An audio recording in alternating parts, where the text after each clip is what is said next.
በእግዚአብሔር ስም ይዣችኋለሁ። ሩታዬን እስከዛሬ እየተካተላችሁ የነበራችሁ ሰዎች፣ ሩታዬን የምትወዱ ሰዎች አብርሽን በቀጥታም ደውላችሁ እኛ አንፈልግም፣ ሩታዬ መጥፎ ነገር አንፈልግም፣ እውነተኛ ነገር አውርታ ተለያይ።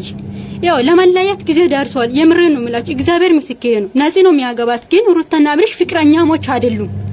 ለምንድነው ሩታዬን ጥፋተኛ አዙሮ አብርሽ ሊለያይ ነው? ግን ሩታ ጥፋተኛ ህዝብ ቤት እንድትጠላ አንፈልግም። ይባካችሁ ይሄንን ነገር አስቆሙት። ይባካችሁ የኛ አንፈልግም። እውነተኛ ነገር ይፋ አድርጋችሁ ተለያዩ በሉ።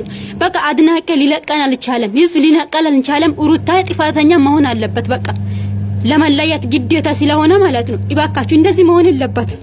በቃ ሩታ እስከዛሬ ያያችሁ ሰዎች ሩታ እግዚአብሔር ምስክሬ ነው፣ እግዚአብሔር ምስክሬ ነው።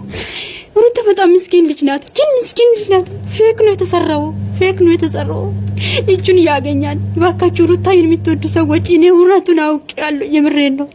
ቀልድ እንዳይመስላችሁ የምሬን ነው። እኔ እውነት ነው የተናገርኩት። አብርሽ ግልጹን ይናገር። ሩታ ፍቅረኛ አይደለችም፣ ይቅርታ አድርጉ። እስከዛሬ የሰራ ነው ይቅርታ አድርጉልን። ሩታ ፍቅረኛ አይደለችም ብሎ ይፋ ያድርግ። ሩታ ጥፋተኛ አድርጎ መለያየት የለበትም። ለምን እንደ ፍቅር እንደዚህ ተውና ላይ እንድትለያይ ነው እሱም የፈለገው። ፍቅርም እንደዚህ ሆነ ነው የተለያየችው። ይባካችሁ እጁን ያገኛል። ግን እሱ ደውሉት ቀጥታ። በኢትዮጵያን በኩል የሚታውቁ ሰዎች የስልክ ቁጥር ግን እኔ ረሙ ጋር ነው የደወልኩት። በቃ አልቻለኝም ዛሬ ማለት ነው። ሶሻል ሚዲያ ለሚያየው ነገር የሚሰማው ነገር ስላልቻለኝ ረሙ ጋር ደውዬን እውነቱን አጣራሁት ማለት ነው።